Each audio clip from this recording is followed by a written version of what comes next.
Lovecraft Country, episódio 3, episódio chamado Holy Ghost, né? Aqui a gente salta um pouquinho no tempo e passa a acompanhar a Letty comprando uma casa em um bairro de brancos, o que, obviamente, gera muita confusão, né? Mas antes de continuar falando sobre esse episódio, eu preciso avisar que esse vídeo tem spoilers. Então só fica aqui quem realmente está assistindo a série continuamente. Spoilers em 1, 2 e 3. Holy Ghost dá uma freada aí no estilo mais conectado dos episódios anteriores e apresenta o que parece ser uma nova história, só que mais fechadinha. Sem dar spoiler do livro, eu explico que é exatamente isso mesmo, gente. É exatamente isso que acontece. Terminamos o capítulo 1 com o episódio anterior e iniciamos aqui o capítulo 2, quando a história muda um pouco ali de condução, vou dizer assim, e passa a explorar novas formas de terror e suspense, ora como homenagem, ora como referência, ora para dentro da história em si. Vemos aqui uma história clara de fantasmas, né, de ghosts, como todas as referências inclusive apontam, né, todos os clichês e referências apontam, colocados ali para localizar a homenagem ao estilo mais de fantasma. Temos tabuleiro de Ouija, temos puxada de lençol, pessoal aparecendo do lado da cama, temos espelho, temos tudo, né, porém, de novo, assim como nos episódios anteriores, o Homem Branco continua sendo a maior das ameaças e eu acho que essa vai ser a grande metáfora da temporada inteira. Não importa que estilo de terror, não importa que assombração apareça, não importa o monstro, o branco sempre vai ser o problema ali para aqueles negros. Na cena que Letty, Tick e a exorcista convidada tentavam expulsar os espíritos da casa, ao tempo que o grupo falava, homens brancos invadiam a residência, justamente o contrário do que estava sendo feito, e aí acaba aparecendo um espelho narrativo, né? Um espelhamento narrativo. Enquanto gritava para sair da casa, a câmera saía da Letty e ia nos invasores que buscavam por ela, né? Por eles ali, enfim. As luzes caem, aparentemente os espíritos deixam a casa, mas o jogo inverte. A exorcista praticamente materializou aqueles que antes não conseguiam se materializar e descobrimos que são negros aprisionados, inclusive a um espírito de um branco, o Epstein, que não só os matou, como em vida, né, fez experimentos neles. Por isso que os espíritos são desfigurados, bizarros. Porém, de mal, eles não têm absolutamente nada. Na verdade, eles ajudam a matar os brancos invasores, protegendo a Letty e o Tick, né? Além também da exorcista ali, né? E também ajuda a Letty, no final, a exorcizar de fato o Epstein, que era o espírito maligno. Toda essa cena, toda essa alegoria é linda, né? E aí eu convido vocês a ficarem livres aí para explorar todas as metáforas que isso carrega consigo. Almas de negros mortos por brancos, religião, brancos vivos e mortos como ameaças, e finalmente uma mulher negra tendo que lutar de maneira descomunal pelo básico, no caso, uma moradia, uma simples moradia. Mas voltando, no livro a gente inicia o capítulo 2 mostrando a Letty comprando a casa e toda a dificuldade de fazer isso, né? O episódio ele resolveu pular, ele resolveu subtrair esse ponto, talvez pela temática ser muito mais complexa do que só uma negra comprando uma casa em um bairro de brancos. Na verdade, precisa de muito background da história dos Estados Unidos naquele momento, porque nem corretor os negros podiam ser naquela época, então sempre precisava de uma espécie de atravessador. Assunto que o episódio não visita textualmente, mas visualmente, e aí aparece na sequência final, quando o Tick descobre quem doou o dinheiro para Letty e como que a Cristina, né, que foi quem no caso é a doadora, como é que ela conseguiu intermediar a venda da casa para uma negra? PH, a casa tem importância para termos ficado um episódio inteiro sendo apresentados a ela como se fosse uma personagem?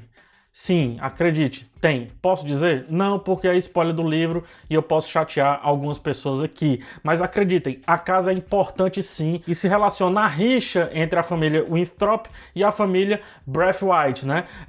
Essa última, no caso, a família da Christina. E inclusive essa rixa começa a ser pincelada pela roteirista Misha Green bem de leve, né? Começa que a gente entender um pouco o que são essas famílias e a diferença entre elas.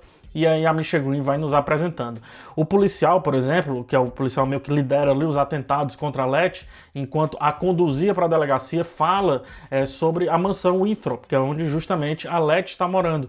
E mais ainda, a Cristina, ao final, convida aí o Tick a conhecer mais sobre as histórias, mais sobre o passado, sobre linhagens. Digamos que com isso a história meio que dá uma mudada a partir de agora. Veremos um outro seriado que depende dos 2 primeiros episódios para entendermos os personagens principais. Porém, continuará sim com os mesmos tons bizarros que vimos até agora, Lovecraft, terror cósmico e esse terror fantasmagórico, assim como outros também que serão visitados, homenageados e, como eu disse lá no começo, trazidos para dentro da história. Um apontamento curioso é perceberam que a Hipólita, né, a esposa e agora viúva do tio George, ela encontra uns objetos de astronomia, o que seria astronomia. O Epstein, quando vivo, né, que é o cientista lá e tal, que fazia os experimentos, ele era um astrofísico. E por isso os objetos estão lá na casa. Entretanto, era no quarto fechado que se abre apenas para a Hipólita e isso se conecta com algo que a Hipólita faz no primeiro episódio. Lembram que lá no começo a Hipólita ficava observando os astros, tem uma luneta e tudo mais. Então, fiquem de olho aí nessa relação. Também é outro convite a vocês darem uma olhada nisso. Por falar da Hipólita, eu tô com uma teoriazinha, e real é teoria, porque no livro o tio George não morreu. Então, todo episódio meio que um livro serviu de molde para que pelo menos um acontecimento naquela história ali se desenrolasse como solução. No primeiro é o livro que o Atticus lê no ônibus, né? No segundo é o Montrose fugindo da prisão a lá Conde de Cristo é ótimo, né? Conde de Monte Cristo. E nesse terceiro episódio temos o Drácula de Bram Stoker, que apesar de não servir diretamente ao episódio em si, ainda pode servir, quem sabe, para indicar que o tio George talvez volte. Afinal, Drácula é um vampiro renascido, né? Monstros nessa realidade existem, a galera inclusive está aceitando. E por que não visitar pelo menos en passant ali uma historiazinha de vampiros, né? Por enquanto só o que temos é a Hipólita vivendo um luto que não consegue aceitar o Atticus por perto, porque lembra do lance lá do Atticus provavelmente ser filho do tio George e não filho do Montrose. Pois bem, fica mais evidente ainda. E outro ponto também que a Hipólita ela vai descontando ali ao arrancar páginas do livro preferido ali do saudoso marido, como quem aos poucos tenta meio que tirá-lo da sua vida, ou quem sabe quem aos poucos tenta trazê-lo de volta para a sua vida, né? Vale teorizar sobre isso, porque eu não vi quais são as páginas que ela arranca, mas podem ser páginas que falem aí sobre ressurreição, sobre volta, não sei, sobre vida eterna ou coisas parecidas. Então, eu acho que vale dar uma teorizada em cima disso. Me custa muito acreditar que o tio George vai ficar morto, sinceramente, me custa muito, mas vamos lá, né? Vamos falar de beisebol. Vamos falar de beisebol aqui para encerrar o papo, porque o beisebol ele vem presente desde o primeiro episódio. Tem já o lance do Jackie Robinson, né, no sonho do Tiki. Inclusive aqui fica o meu luto pela morte do Chadwick Boseman, que viveu Jackie Robinson no cinema, que nos deixa. Mas enfim, vamos voltar aqui para o episódio. Como eu estava falando, tem um lance lá do Jackie Robinson no sonho do Tiki, mas agora temos o bastão servindo como um signo de luta e pioneirismo. Se o Jackie Robinson foi o primeiro negro a jogar beisebol na Major League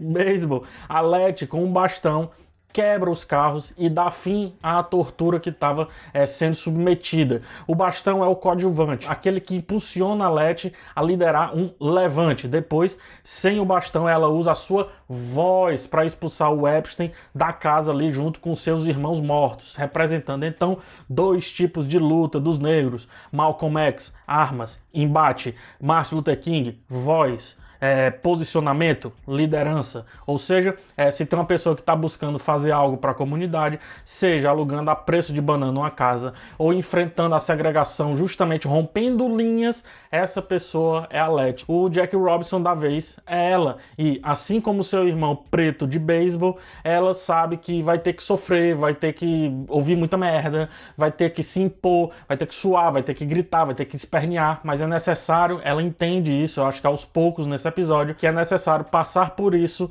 para de fato conseguir ser a dona da sua própria história. Lembremos, a Letty estava à mercê do destino, né? Sem casa, sem família, sem nada, e agora ela está tomando o seu destino finalmente para si. Eu disse que ia finalizar, mas já que eu falei do Martin Luther King, tem uma coisinha rápida. Viram que comentam sobre um pastor que está liderando a comunidade, mas que parece estar namorando uma mulher branca? Isso eu acredito que seja uma referência ao Martin Luther King, que de fato namorou namorou uma branca na faculdade.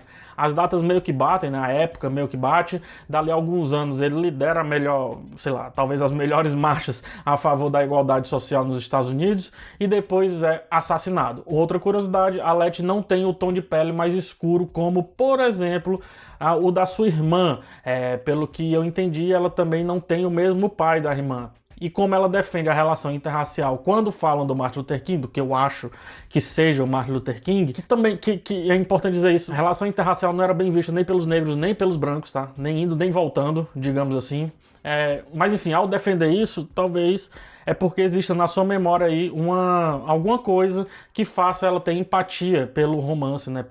Pelo relacionamento interracial. Quem sabe aí, por exemplo, um pai branco. Se isso acontecer, vai adicionar mais uma discussão à personagem que visivelmente desponta como a favorita da roteirista Misha Green. Ou seja, se é a favorita dela, esperemos mais de Letty do que é entregue dela no livro. Não que é entregue pouco, mas esperemos mais ainda aqui no seriado, o que é bom, principalmente para quem já leu o livro, pois dá tons diferentes a uma história que eu já sei algumas coisas, mas que essas mudanças vão fazendo a gente se perder. E se perder, para quem já leu o livro, é importante no caso de uma transposição de obra.